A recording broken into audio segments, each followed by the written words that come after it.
বৈচিত্র্যময় আমাদের গ্রাম বাংলার মানুষের জীবন এবং গ্রামের দৃশ্যগুলো। গ্রাম বাংলার মানুষেরা খুবই পরিশ্রমী হয়।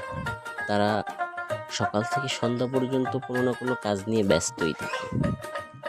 ফসল ফলানোর জন্য মাঠে দিন রাত রোদে পুড়ে বৃষ্টিতে ভিজে কাজ করে এবং রান্না করার জন্যও তাদের লাকড়ির ব্যবস্থা করতে হয়। পুরনো গাছ কেটে তা রোদে শুকিয়ে রান্নার উপযোগী করে ব্যবস্থা করে রাখা হয়, যাতে পরবর্তীতে রান্না করতে পারে।